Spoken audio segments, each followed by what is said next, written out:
పోటీ పెట్టలేదండి అన్నారు మీరాని సోదరులు.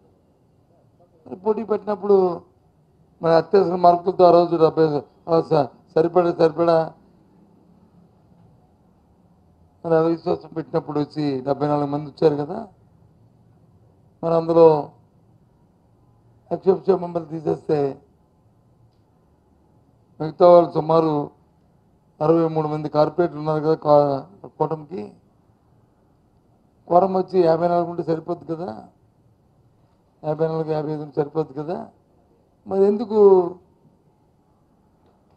ఏమంటే వాళ్ళకి తేడాలు వచ్చాయన్నా. దేంట్లో తేడా, లెక్కల్లో తేడాలు వచ్చాయా, దేంట్లో తేడాలు వచ్చాయని. అయితే దీన్ని బట్టి అర్థమవుతుంది ఏంటంటే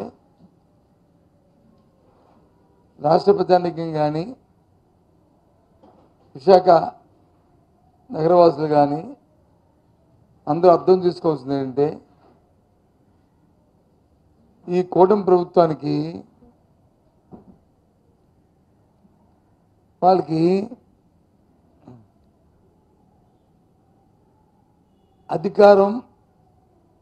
అధికారంతో పాటు దోచుకోవడం, ఈ రెండు వాళ్ళకి అవసరం. ప్రజల తాలూకా మంచి పరిపాలన చేయాలి, చూడాలి అనే ఆలోచన లేదనిపిస్తుంది. అది అంటే నాకు డిప్యూటీ మేయర్ వస్తే, లేదు నాకు మేయర్ వస్తే, లేదు నాకు ఇంకో పదవి వస్తే దాంతో అధికారం చెలాయిద్దాం, లేదు దాంతో దోచుకుందాం. దేనికోసమైనా ఎదుగుతాం. అసలు నిజంగా ఆ పార్టీకి తెచ్చుతుంటే, ఆ కూటమి పార్టీలకి కానీ తెచ్చుతుంటే ఎవరికి ఇచ్చుకోండి, మాకు అనవసరం సబ్జెక్టు, మాకు సంబంధమైన అంశం. కానీ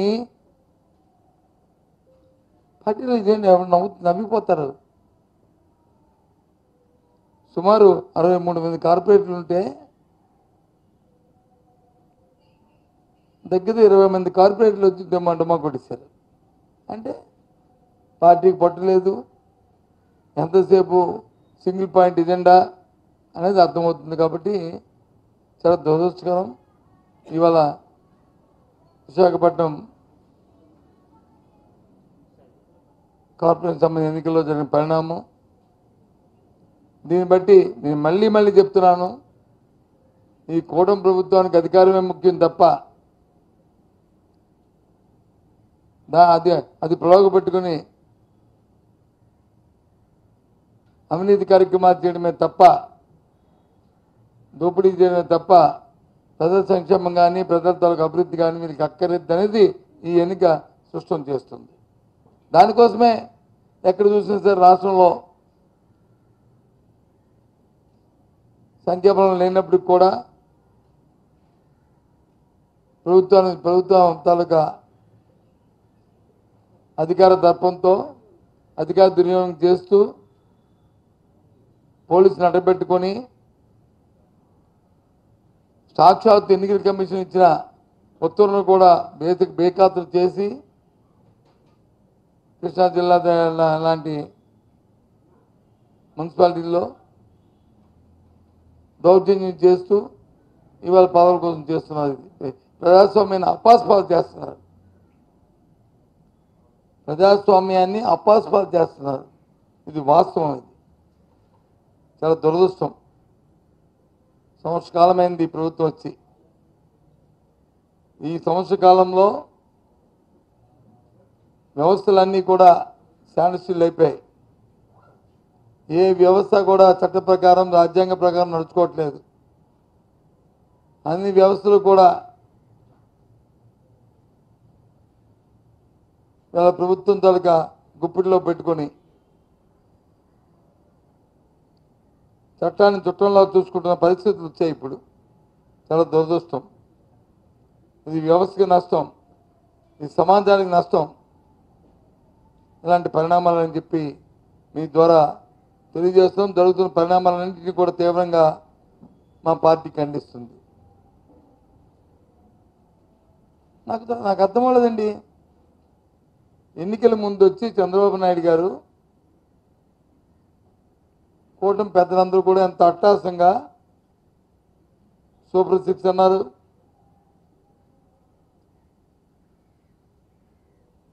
ముఖ్య అని చెప్పి ఓట్లు అడిగారు. చంద్రబాబు నాయుడు గారు ఎప్పుడు అధికారంలోకి వచ్చినా ముందు మోసపోయేది నష్టపోయేది ఎవరంటే మా అక్క చెల్లెమ్మలు, మా తల్లులు, మహిళలు. నేను వాళ్ళని సునాయాసంగా వాళ్ళని మోసం చేయడానికి అవకాశం ఉంటుంది. వాళ్ళకి ఏదో భ్రమలు కల్పించి, వాళ్ళకి ఏదో ఆస్తి కల్పించి, తర్వాత వచ్చి వాళ్ళ చేతిలో వైకుంఠం చుమ్మెట్టేసి ఏదో మాయమాలు చెప్పేసి సరిపోద్దనే దీంట్లో చంద్రబాబు నాయుడు గారు కూటమి పెద్దలు ఆ మహిళ తాలూకా ఆ సోదరిమణి తాలూకా పల్స్ని పట్టేశారు. అమ్మ ఆలోచన చేయండి. అంతకుముందు ప్రభుత్వాలు ఉన్నప్పుడు వచ్చి రుణమాఫీని ఏ రకంగా మోసం చేశారో ఈ ప్రభుత్వంలో ఎన్ని హామీలు ఇచ్చారండి? ఒకటా రెండో చెప్పండి. హామీలకు వచ్చి రేపు ఎల్లుండి వచ్చారు. ఏదో స్వాతంత్రం వచ్చినట్టు, దేశానికి స్వాతంత్రం వచ్చినట్టు, మహిళలు స్వాతంత్రం వచ్చినట్లు ఆగస్టు 15 నుంచి బస్సు ఇస్తాను. ఆగస్టు 15కి బస్కి సంబంధం ఏంటండి? ఫ్రీ బస్కి నాకు అర్థం అవ్వట్లేదు. ఇప్పుడు ఏదో పండగకి వచ్చి పండగ కావాలకి ఇచ్చామంటే అర్థం ఉంది, కానీ నాకు ఐపీఎస్ అర్థం అవ్వలేదు ఆ డేటు.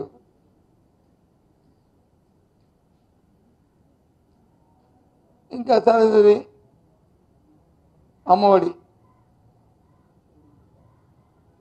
తల్లికి వందనం, ఇంకా ఇప్పుడు ఏదో స్కూల్ తిరిగి ఇస్తానని అంటున్నారు. ఇంతకుముందు ఒక సంవత్సరం అయిపోయింది, పాత అయిపోయింది, ఇంకో సంవత్సరం అయిపోయింది, ఇప్పుడు 2 సంవత్సరాలు అప్పుడే గుల్కాకి అయిపోయింది. ఏమి ఇస్తారేదో చూడాలి. ఆ బస్సు కూడా ఇంకా దానికి విధి విధానాలు కూడా ఇంక చూడలే. వస్తాయి రాదో, ఇంకా ఆగస్టు 15 కదా, ఇంకా 2 నెలలు ఉంది కాబట్టి ఇంకా దాని సంగతి చూద్దాం. ఇవ్వాలని కోరుతున్నాం, మేము డిమాండ్ చేస్తున్నాం. ఇవన్నిటికంట ఆ చెల్లికి ఆ అక్కకి 3 రోజుల కింద ముఖ్యమంత్రి గారు ఒక సమావేశం మాట్లాడుతూ ఓ జలక్కిచ్చారు. ఏ రకంగా వాళ్ళకి ఎంత ధైర్యంగా మోసం చేయడానికి ప్రయత్నం చేసిన మాట ఏం చెప్పారంటే, ఏదైతే ఆడబిడ్డ నిధి అని ఎన్నికల్లో మాట ఇచ్చారో ప్రతి మహిళ 18,000 నిండిన చెల్లికి 59 సంవత్సరాలు ఉన్న మహిళ లోపల నెలకి 1,500 రూపాయలు ఇస్తానని చెప్పారు. ఆడబిడ్డ నిధి మొన్న 3 రోజుల కింద ఏమంటారు, అది P4 పెట్టాను, ఆ P4లో చూస్తాను, P4కిను ఆడబిడ్డ నిధికి సంబంధం ఏంటి ముఖ్యమంత్రి గారు? నాకు అర్థం అవ్వలేదు. మేము రాజకీయాలు ఉన్నాం కదా, మాకు కూడా కొద్దిగా జ్ఞానోదయం చేయండి. P4కి ఆడబిడ్డ నిధికి నెలకి 1,500 మీరు ఇస్తానన్నా, సంవత్సరానికి 18,000 రూపాయలు ఇస్తానన్నా, ఇప్పటికే ప్రభుత్వం వచ్చి 12 నెలలు అయ్యి సుమారు 1,50,00,000 మంది ఎంతో అర్హులు ఉంటారు. కొన్ని అంకె అంతే తమనేయండి, సుమారు 1,00,00,000 పైనే ఉంటారు. మేము 1,50,00,000 అంటాం, మీరు 1,30,00,000 అంటారు, లేదా 1,20,00,000 అంటారు, లేదా 1,60,00,000 అంటారు. ఎంత ఉన్నాయండి? ఏది 12 నెలలు అయిపోయిన తర్వాత ఏం చెప్తున్నారు? ఇప్పుడు P4 కంటే దానికి లింక్ పెడతారు. P4కి లింక్ ఏంటి? P4 ఏంటి, ఇదేంటి?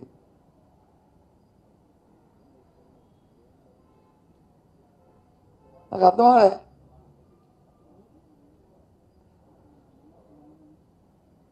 అంటే స్ట్రెయిట్గా ఆ సోదరీమణుల్ని, ఆ అక్కని, ఆ చెల్లిని, ఆ తల్లిని స్ట్రెయిట్గా వాళ్ళు వచ్చి మోసం చేసినట్లు కాదా అని ప్రశ్నిస్తున్నాను ఈ ప్రభుత్వాన్ని. దీనికి సమాధానం చెప్పాల్సిందిగా ఈ కూటమి ప్రభుత్వాన్ని అడుగుతున్నాను. ఏం చేస్తారు మీ మిత్రపక్షాలు? మీ తాలూకా మీ విధానం ఏంటి చెప్పండి అడుగుతున్నాను.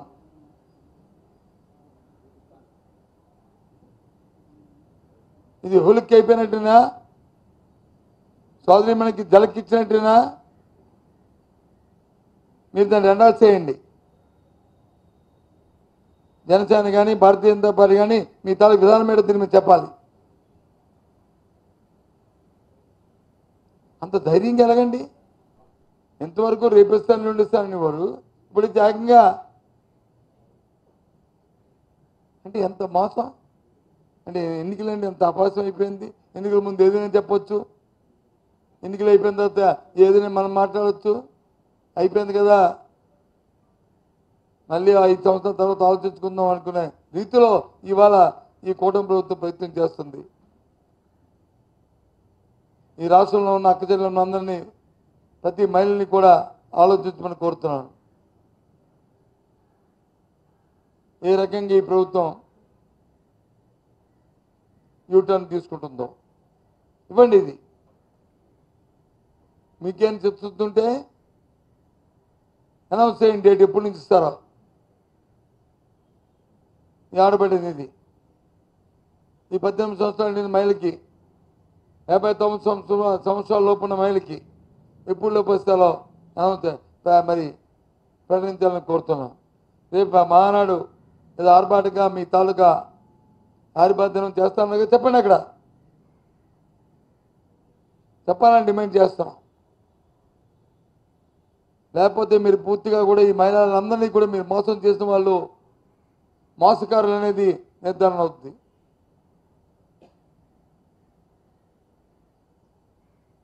అందుకే ఇవాళ మిమ్మల్ని అందరినీ పిలిచాం.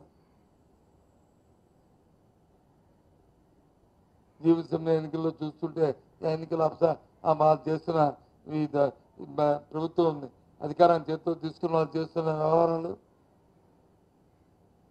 ఏ విధంగా కుమ్మలాడుకుంటున్నారు, ఏ విధంగా అక్కడ ఆ విషయాలు అవన్నీ చూస్తే జోగాస్తకరంగా ఉన్నాయి చూడడానికి, వినడానికి కూడా.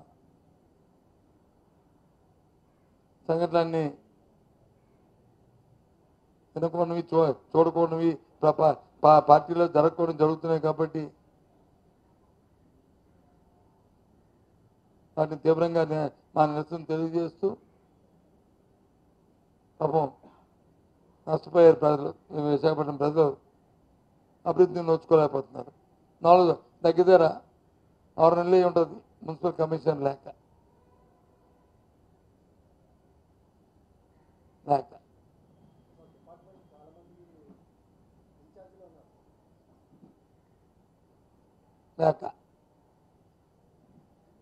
ఇలాంటి పరిపాలన ఎప్పుడు నేను చూడలే. ఏదో పగల పోస్ట్ లేదు, నాన్ పగల పోస్ట్కి వచ్చి ఇన్ఛార్జ్లు ఉంటారు తప్ప పగల పోస్ట్కి ఇన్ఛార్జ్ ఎప్పుడు ఉండరు. రోజు డే టు డే యాక్టివిటీ. ఉదయం లెగ్గాని ఆ కార్పొరేటరు లేకపోతే ఆ మేయరు లేకపోతే డిప్యూటీ మేయరు ఒక కమిషనరు అందరూ కలిసి వార్డులు తిరుగుతుంటారు. ఎక్కడో దగ్గర ఆ జోనల్ కమిషనర్లు అందరూ కలిసి విశాఖపట్నం ప్రజలు నోచుకోలేదు అదృష్టాన్ని. అందుకే చెత్త కంపు కొడుతుంది ఏ వీధిలో పోయినా సరే. ఇవాళ చూశాను మళ్ళీ దానికి ఏదో కొత్తగా ప్రణాళిక పెడతారంట. అది ఏం బ్రదర్ ఏమంటాం ఇందాక?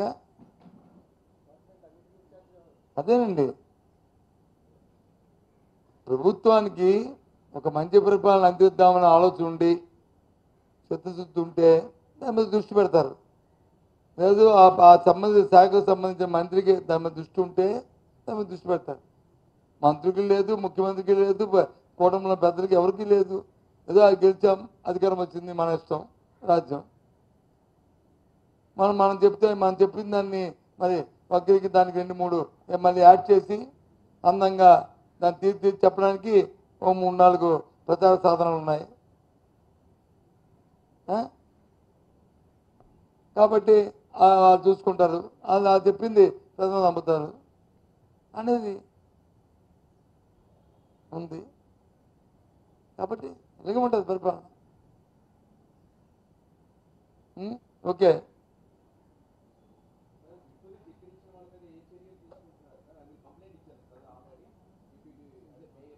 దురదృష్టం ఏంటంటే మేయర్ ఎన్నికల్లో ఎవరైతే మా పార్టీ నుంచి వెళ్ళిన 27 మంది కౌన్సిలర్లు, 26 మంది 27 మంది కౌన్సిలర్స్, కార్పొరేటర్స్ వెళ్ళిన వాళ్ళందరికీ కూడా విప్పినొచ్చి జారీ చేస్తాం. చట్టంలో నిర్దేశించింది. దాని మీద వచ్చి ఎన్నికల అధికారి 10 రోజుల్లో దాని మీద స్పందించి వాళ్ళకి నోటీస్ ఇచ్చి ఆ నోటీస్ ప్రకారము మళ్ళీ మాకు తెలియజేయాలని, మాది నిర్ధారించిన తర్వాత వాళ్ళని ఆ పదం నుంచి తొలగించాలని చట్టంలో క్లారిటీగా ఉంది. కానీ మేము ఫస్ట్ నోటీస్ ఇచ్చాం, అన్నిటిని కూడా ప్రతిదీ కూడా ఇప్పుతో వాళ్ళకి ఏదైతే చట్ట ప్రకారం ఉన్నది వాళ్ళ ఇంటికి అంటించాం. కొందరికి వాట్సాప్లో అందరికీ వాట్సాప్లో పంపించాం, వాళ్ళు కుటుంబ సభ్యులకి ఇచ్చాం, సంతకాలు తీసుకున్నాం, ఫోటోలు తీసాం, అన్ని సాక్ష్యాలతో ఇచ్చాం ఎన్నికల అధికారికి. దాని తర్వాత 2-3 రిమైండర్లు కూడా ఇచ్చాం, కానీ స్పందన లేదు. చీమ కుట్టినట్టు కూడా లేదు. అంటే చట్టాన్ని ఏ విధంగా చేతితో తీసుకుంటుందో ఈ ప్రభుత్వం, ఏ రకంగా రాజకీయ ఒత్తిడి తీసుకొచ్చి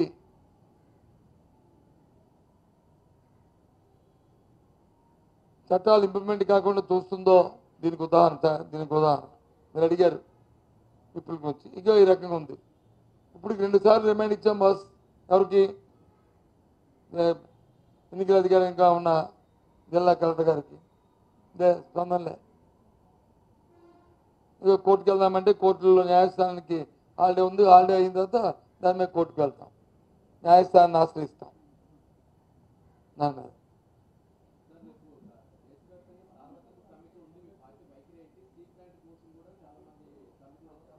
ఏదమ్మా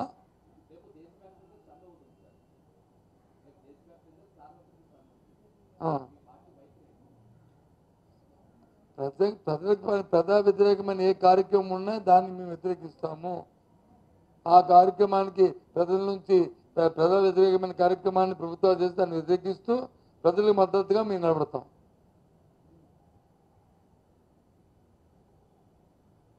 అందులో రాజీ లేదు. మా ప్రతిపక్షంతో వాళ్ళకి బాధ్యత అది. అంటే స్టీల్ ప్లాంట్ ప్రైవేటీకరణ చేస్తే ఒప్పుకుంటాం.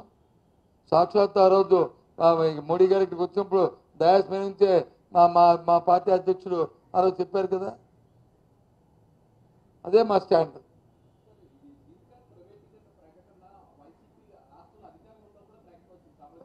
అవును, వచ్చినప్పుడే వచ్చింది కాబట్టే మేము దాన్ని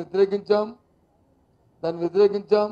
సాక్షాత్తు ప్రధానమంత్రి ముందునే చెప్పాం, దాన్ని ఆపాం. మొన్న వీళ్ళు వచ్చి ఏం చేశారు, ఓ ప్యాకేజీ అని చెప్పి ఏదైతే ఇండస్ట్రీ దీంట్లో బ్యాంకులకు వెళ్తున్నప్పుడు దాన్ని చేసి దాన్ని వచ్చి ప్రైవేటీకరణ చేస్తాం అనేది మా తాలూకు ఆక్షేపణగా తెలియజేస్తాం. ఈ ప్రభుత్వానికి చిత్తశుద్ధి లేదు ఉంటే సాక్షాత్ ప్రధానమంత్రి ఎందుకు అడగలేదు? ఎందుకు కావాలి? జగన్మోహన్ రెడ్డి గారు అడిగారు డయాస్ మీద ప్రజల సమక్షంలో, ఎందుకు మీరు అడగలేదు?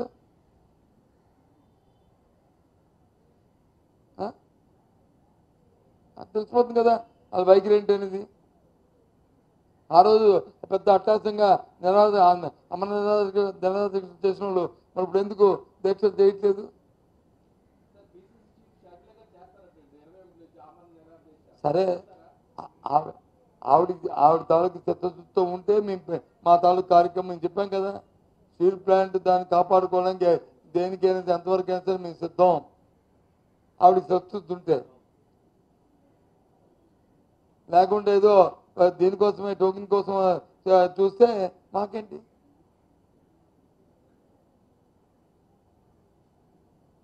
మన గంటా శ్రీనివాస్ గారు లాగా లెటర్ స్టీల్ ప్లాంట్ అది లెటర్ ఇచ్చి మన తర్వాత నా పదవిని కొనసాగి కోర్టుకు వెళ్ళినట్టుకుంటే ఎలాగుంటుంది?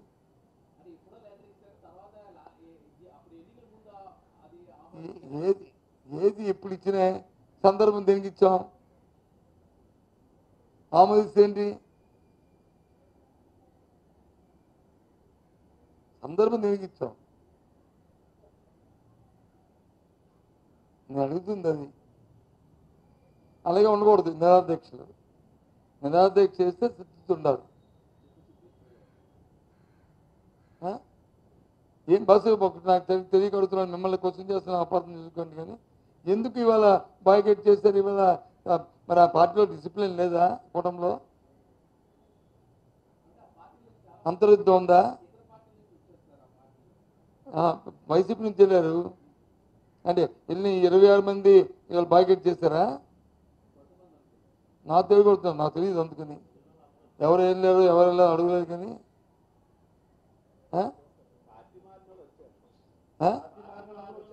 అగో వచ్చారు. అగో మరి లేదనంటే మరి ఏమయ్యారు? మరి 20 మంది ఎందుకే హాజరవ్వలేదు? దేని టెక్నికల్ ప్రాబ్లం? ఎవరికి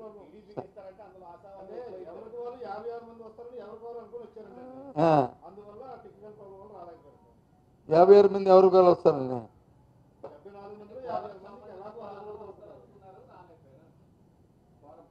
అది కాదండి, వస్తారనుకుని రాలేకపోవడం ఏంటండి? మరి మరి అప్పటికి వచ్చారు.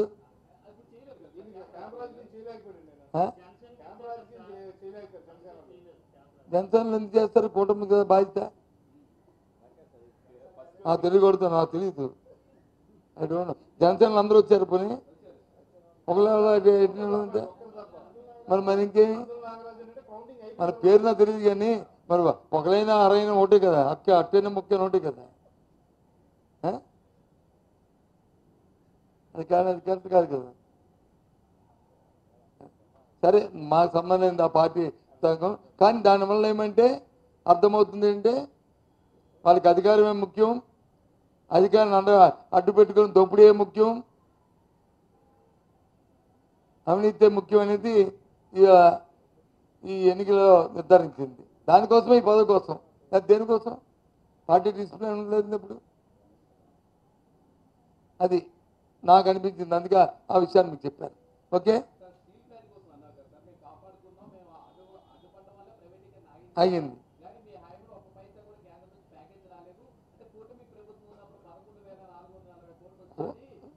కూటమి ప్రభుత్వం 11,600 కోట్లు వచ్చింది. దేనికి వచ్చింది? ఈఎండి ఏదైతే వావుట్ అయిపోయిందో దానికి కట్టడానికి ఇచ్చారు. జీతాలు బచ్చారు ఇచ్చి దాన్ని కాపాడడానికి ఇచ్చారా? 11,000 ఏంటి? 11 లక్ష కోట్లు ఇవ్వాలి. దానికి ఇస్తే ఆగుతుంది. ఎందుకు ఆగుతూ? ఈ ప్రభుత్వం దేశం మీద ఇవాళ భారతదేశ ప్రభుత్వం మరి ఇక్కడ మన కూటమిలో ఉన్న మన తాలూకా బ్యాడ్తో నిలబడింది కదా. మరి ఏ రకంగా మరి ఇది అక్కడ బెంగళూరుకి కానీ లేకపోతే గుజరాత్కి కానీ లేకపోతే బీహార్లకు కానీ ఏ రకంగా ఇచ్చారు మీరు? ఎందుకు ఇక్కడ మరి ఇవ్వట్లేదు? ఇక్కడ ప్లాంట్కి ఇవ్వట్లేదు. మరి ఆ ప్లాంట్లకు ఎందుకు ఇచ్చారు అంటే ఇక్కడ నాయకులకు వచ్చి రాష్ట్రం తాలూకా అభివృద్ధి పట్ల, రాష్ట్రంలో ఉన్న పరిశ్రమ పట్ల కాకుండా సొంత ప్రయోజనాల కోసం ఆలోచన చేస్తున్నారు. కాబట్టే ఇవి జరుగుతున్నాయి.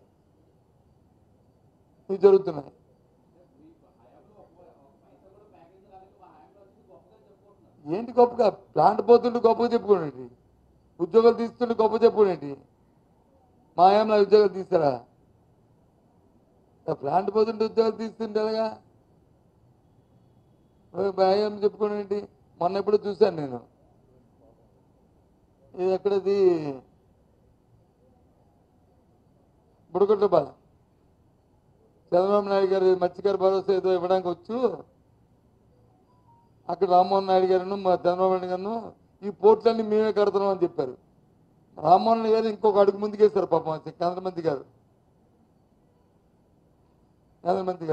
మా స్నేహితుడు, వాళ్ళ నాన్నగారు చాలా మంచి స్నేహితులు నాకు. ఆయన ముందుకే వేసారు. వేసి ఏకంగా మూలపేట పోర్టుని మేమే కడుతున్నాం అని చెప్పారు. మూలపేట పోర్టు వచ్చి అబద్ధ ప్రభుత్వ హయాంలో వచ్చి దానికి ఫౌండేషన్ వేశారు. అప్పుడు ఒక 20%, 30% అది ప్రారంభం అయింది. దానికి మేము సర్వేగంతో దాన్ని కట్టే ప్రయత్నం చేస్తున్నాము. దానికి 50 కోట్లు, 100 కోట్లు, 1000 కోట్లు శాంక్షన్ చేసామంటే అందం ఉంది. పోర్టే మేము కడుతున్నాం అంటారు. ఏంటిది అంటే అసలు వైసీపీ పార్టీ లేదు అందులో. దాని పేరు భోగాపురం ఎయిర్పోర్ట్ వచ్చి అది వీలే కడుతున్నట్టు. అది ఎప్పుడో ఇచ్చేసారు, అది జేఎంఆర్కి ఇస్తారు. జేఎంఆర్ అందులో రాష్ట్ర ప్రభుత్వం రూపాయి లేదు, అంతా కూడా ప్రైవేట్ ఎయిర్పోర్ట్. అది ల్యాండ్ ఎక్వైర్ చేస్తాం, మీకు ఇచ్చిస్తాం వాళ్ళకి. వాళ్ళు వచ్చి టెండర్ పిలిచారు, ఎల్ఎన్టీకి ఇచ్చారు. ఎల్ఎన్టీ వాళ్ళు వచ్చి సర్వేగంతో కడుతున్నారు. ఆ రోజు ఆ టైం బౌండ్ పెట్టారు, ఆ టైం బౌండ్ ప్రకారమే జరుగుతుంది. అయినప్పుడు కూడా మేమే కడుతున్నాం. ఈ కట్టడానికి వీళ్ళేమైనా 150 కోట్లు దానికి ఏమైనా అడిషనల్ ఫండింగ్ ఇచ్చారా చెప్పండి? కొన్ని విందా చెప్పినట్టుగా కొన్ని చెప్తే మరి బాబుని ఎప్పుడు మేము కడతాం ఎలాగంటారు? అది చెప్పండి. పోనీ దానికి చెప్పు, నీకు చెప్పిన దానికి పోనీ ఎగ్జామ్ నా దానికి సమానం చెప్పు. ఏంటి ఇది అంటే ఎవరైనా ఉంటే పేరు మాత్రం పెట్టించుకుంటాం. ఈ రకం అయిపోయింది. ఇంకేమున్నాయా? కాపీ చదువుదామా? పదండి కాపీ చదువుదాం. ఓకే, నువ్వు లాస్ట్ వచ్చాడు.